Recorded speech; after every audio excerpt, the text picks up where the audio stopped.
Welcome to the documentary, Programming Languages का Evolution, Zero और One से AI तक. We are about to embark on a fascinating journey through the history of coding. आज हम apps बनाते हैं, websites चलाते हैं और AI से कोड लिखवाते हैं. पॉज. लेकिन क्या आपने कभी सोचा है कोडिंग की शुरुआत कैसे हुई? ये जर्नी शुरू हुई थी बहुत ही बेसिक चीज से, 0 और 1 से, और आज हम कहाँ पहुँच गए हैं ये एक रेवोल्यूशन से कम नहीं है. Think about it. A few decades ago, computers सिर्फ calculations करते थे. Today, your smartphone is a supercomputer, running millions of lines of code. From that simple on/off switch to the complex AI models that generate text and art, everything is built on code. आज हम apps बनाते हैं, websites चलाते हैं और AI से code लिखवाते हैं. लेकिन क्या आपने कभी सोचा है कोडिंग की शुरुआत कैसे हुई?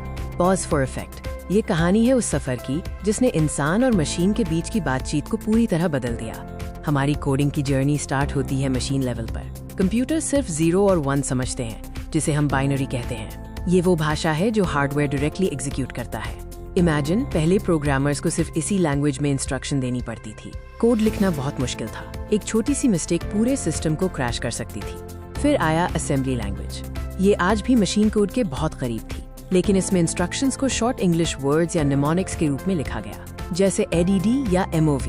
ये 0 और 1 से एक कदम आगे था, पर कम्प्लेक्सिटी अभी भी बहुत ज्यादा थी. But the real game changer was yet to come. A language that bridged the gap between low-level hardware control and high-level readability.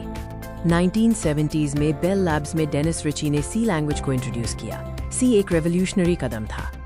ये पहली ऐसी लैंग्वेज थी जो पोर्टेबल थी, मतलब एक मशीन पर लिखा गया कोड दूसरी मशीन पर भी चल सकता था, बिना ज्यादा चेंजेस के. इसने OS डेवलपमेंट को आसान बना दिया और इसी से हमारा प्रिय ऑपरेटिंग सिस्टम यूनिक्स बना. C लैंग्वेज की सबसे बड़ी ताकत थी उसका पावर. ये हार्डवेयर के बहुत करीब काम करती थी, जिससे प्रोग्राम्स फास्ट और एफिशिएंट बनते थे, लेकिन सिंटैक्स असेंबली से कई गुना आसान था. C ने मॉडर्न प्रोग्रामिंग की नींव रखी और आज भी ऑपरेटिंग सिस्टम्स और एम्बेडेड सिस्टम्स में C का दबदबा है. It is the mother of all modern languages. जैसे जैसे सॉफ्टवेयर बड़ा होता गया, C की प्रोसीजरल अप्रोच ने लिमिटेशंस दिखानी शुरू कर दी. कॉम्प्लेक्स सिस्टम्स को मैनेज करना मुश्किल हो गया था. हमें एक नए तरीके की जरूरत थी. Then came the concept of object-oriented programming, या OOP. OOP ने real world concepts को कोड में replicate करने का तरीका दिया. डेटा और फंक्शंस को ऑब्जेक्ट्स में रैप कर दिया गया. इससे कोड मॉड्यूलर, reusable और मैनेज करना आसान हो गया. C++ ने C की स्पीड और पावर को OOP फीचर्स के साथ मिलाया, making it the industry standard for high performance applications और गेम डेवलपमेंट. फिर Sun Microsystems ने जावा को इंट्रोड्यूस किया, जिसका स्लोगन था Write Once, Run Anywhere. जावा एंटरप्राइज एप्लीकेशंस, बैंकिंग सिस्टम्स और एंड्रॉयड डेवलपमेंट में डोमिनेंट हो गई. These two languages defined the entire 90s and early 2000s era. फिर आया इंटरनेट. वर्ल्ड वाइड वेब के आगमन ने प्रोग्रामिंग की डिमांड्स को पूरी तरह बदल दिया. अब हमें सिर्फ डेस्कटॉप एप्स नहीं, बल्कि डायनामिक वेबसाइट्स बनाने की जरूरत थी. इंटरनेट के लिए दो चैंपियंस उभरे, जावास्क्रिप्ट और PHP.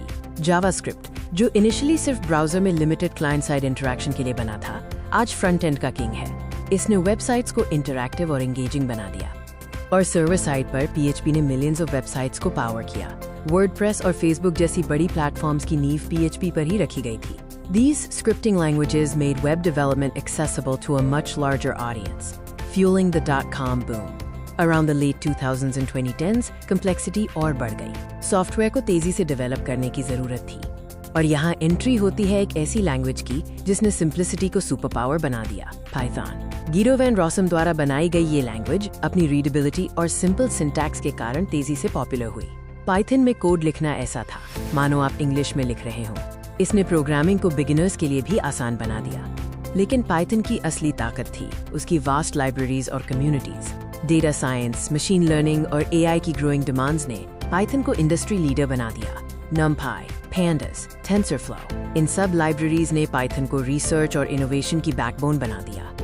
Today, applications run on cloud infrastructure. Servers handle billions of requests. The old languages, while powerful, often struggled with modern challenges like concurrency and memory safety. Enter the new generation. Go, Golang, from Google or Rust. Go को concurrency, simultaneous tasks को efficiently handle करने के लिए बनाया गया, perfect for building scalable microservices. Rust, on the other hand, gives you C++ level performance, लेकिन with guaranteed memory safety. These languages are the future backbone of cloud infrastructure, promising speed and reliability at immense scale.